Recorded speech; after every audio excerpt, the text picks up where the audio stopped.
Hi guys, and welcome back to my channel. If you're new here, my name is Peachy and this channel is all about my Sylvanian families collection.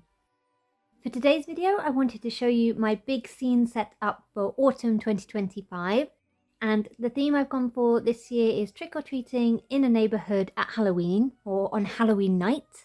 I've got some new trees and scenery bits in there, lots of jack-o'-lanterns and things like that. And the part of my village that this scene takes place in is one I haven't showed before, or not in its entirety at least. We've seen the bit that kind of leads up to it, the Old Town High Street with the mayor's house on the end. I'll pop a video here to one of my older scenes. But this carries that street along a bit further and into what I'm calling Finsbury Square. So this is one side of Finsbury Square. There's three houses. So we've got the Tomy Deluxe Country Mansion, and that in my village is the Marmalade Bear's house. We've got the Urban Life House, the small version, which was a Japanese exclusive item. And in my village, that is the Solitaire Cat's house. And we've also got the Tomy Country Mansion, which is the one you may have seen before. It's the appointed house where the mayor lives, and Bill Wadlington is the mayor in my village. With the way these houses are designed, in Japan they're from a series called the Urban Life series, which is more of a old world town kind of series. To me, they really look like Georgian houses, and so I wanted to form a Georgian square for this part of the village. Obviously, I'm not going to buy the houses multiple times to be able to make up the whole square, but we'll use our imaginations. So this would be one side of the square, and then there'd be another couple of sides, and then it would go down the high street. The way I kind of see it is there would be similar houses on all sides, all the way around, and then in the middle there would be a communal garden kind of area that all the houses would be able to access and use for like community events and things, just like how a Georgian square would have been set up in Georgian times. As for the name Finsbury Square, I took that from Finsbury Park, which is where the Sylvanian storekeeper shop used to be. I just thought that was a nice little tie-in or tribute to that little bit of Sylvanian history.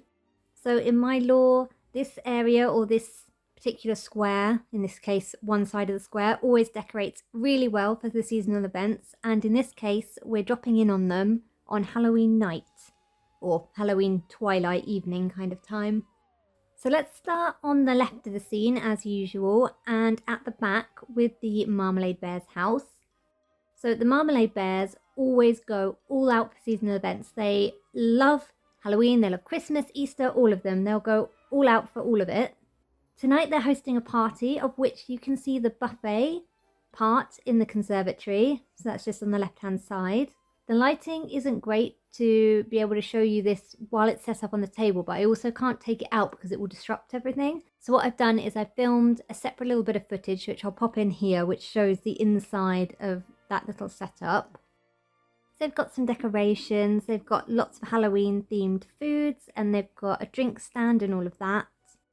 And then the guests inside, or the guests at the buffet at this point in time, we've got Miss Marble there, a personal favourite of mine.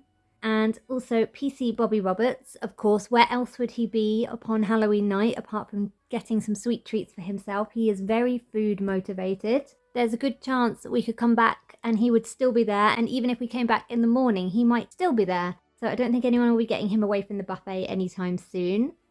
But for us, let's carry on and come forwards, and we can see the Marmalade Bear's front garden, and they've set up all sorts of seasonal arts and crafts.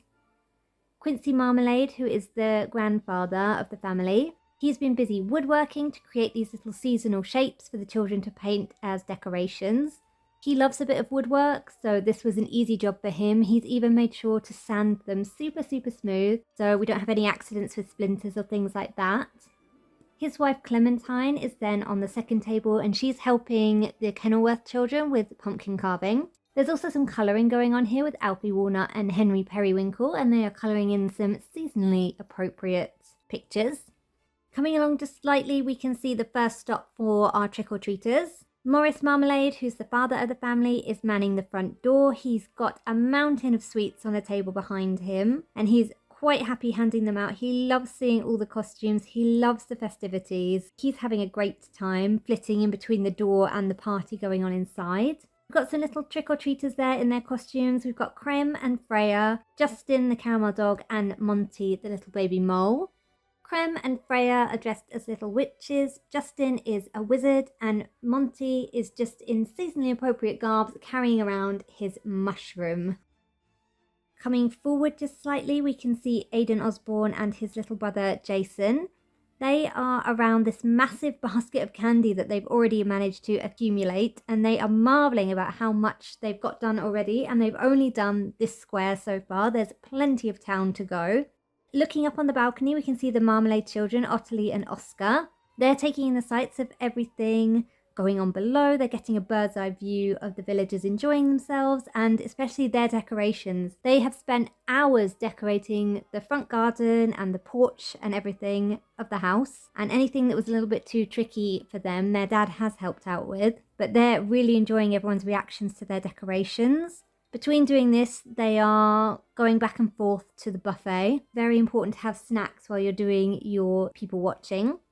Then coming over to the very right side of the house, we can see Margot, who is the mother of the family, and she's taking the two littlest members, Kit and Carenza, out for their first time trick-or-treating, which is really exciting. She's got herself in a little bit of a witch costume. She's having fun too. All the neighbours have been really, really generous. They've loved seeing the little ones in their pram. The little ones are super excited. There's lots of sights, lots of sounds, lots of colours. And they've collected lots and lots of sweets already, and they can't quite believe it. So they're having a good look at what they've got in their little basket. Then coming along to the next house on this side of the square, this is the Solitaire Cat's house. Now, before we get into the story here, I will just say there's two versions of the Solitaire Cat family. There's the urban life version, which is the version I have living in this house, and they were a Japanese version. There's also the Tomy edition, who came with names and bios that the urban life version did not. So the names I've given here are of my own creation, so please don't take these as being the gospel names. As far as I'm aware, they don't have official names, except in the non-urban life versions. I do have both versions of the family, so I wanted to make sure they didn't have the same names, so I've gone with original names here. I'll leave you to see if you can guess what the connection between their names is, and if you work it out, let me know down in the comments.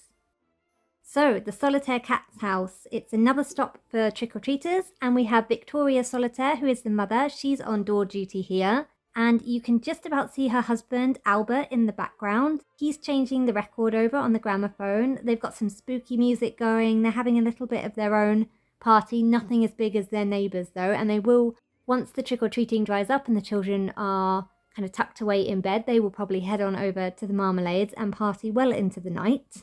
We've got a gaggle of absolutely adorable ghouls at the door. We've got Milo Cakebread, we've got Olive Marlowe, and we've got Jilly Go Lightly. Milo is probably going to win the best dress costume this year. He's dyed his fur completely green and is appearing as Frankenstein's monster. Olive is dressed as a ghost and also wearing her favourite spooky party dress. And Jilly has gone all in with the sheet ghost look. Coming forwards just a little bit, we can see Angelica Marlowe and Poplar Snow.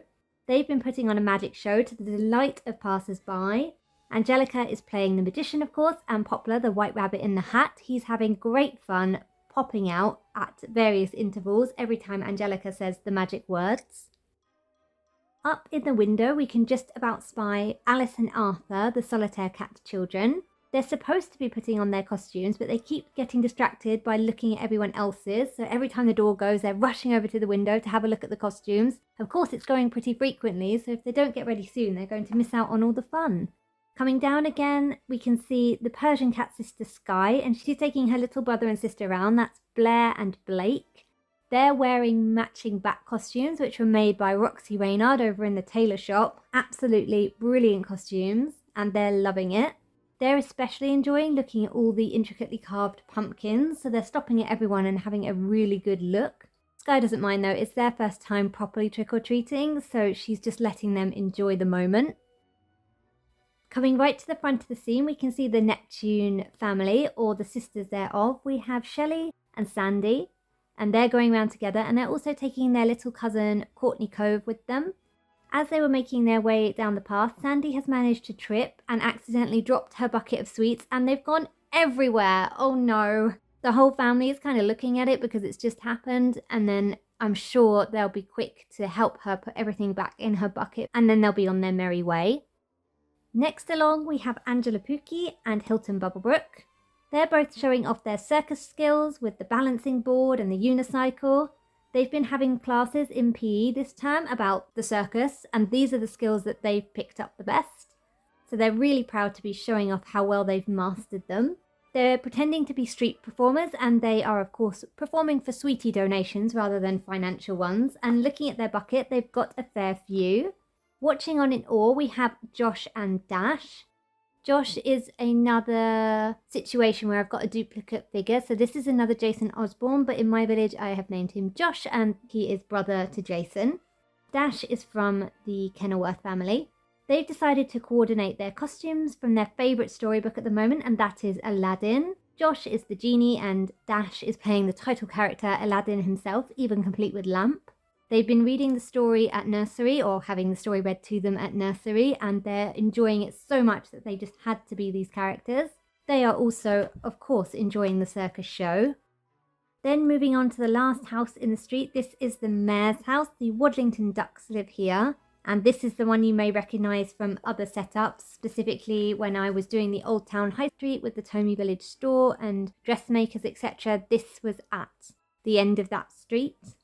So sitting by the lamppost, we can see Breeze Chocolate, and she's dressed up as a witch this year. She has this spell book. Well, it's not really a spell book, it's more like a colouring book or something like that, but she's playing pretend with it and thinking of all the spells that she could make to generate more laughs and sweets and good times for everyone. She's a sweet little girl.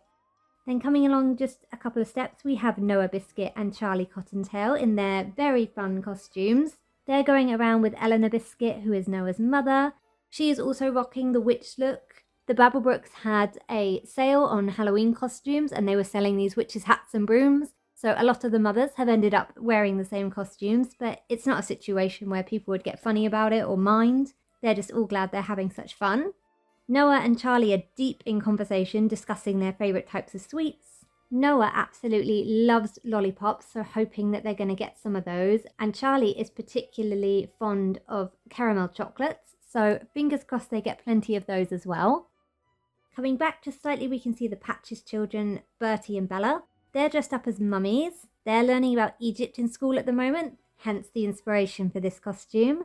Dorothy, their mother, has gone all out this year by raiding the first aid kit and wrapping them up in bandages.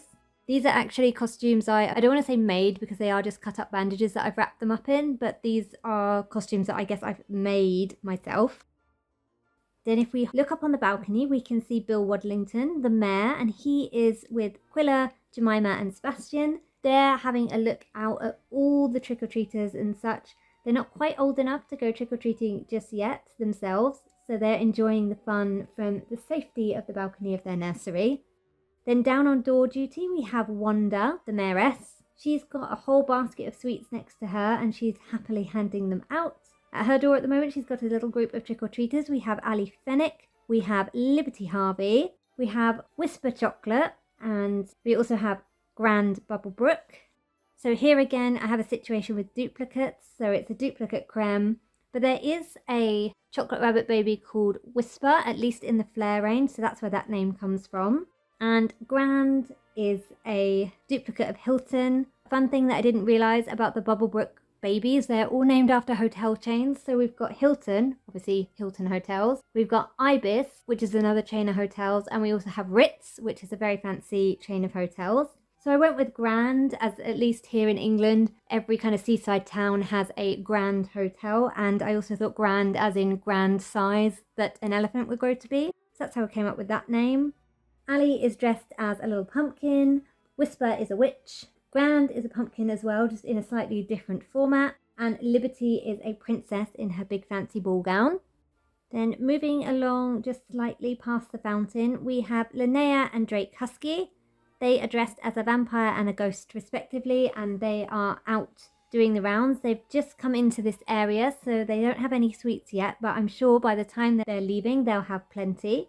And just behind them is the final family we have on the scene today. This is the Midnight family. Black Cats, they love Halloween. It's their favourite time of year, and they are out as a family to go trick-or-treating. You can see that they're just making their way in through the archway that then leads to the high street.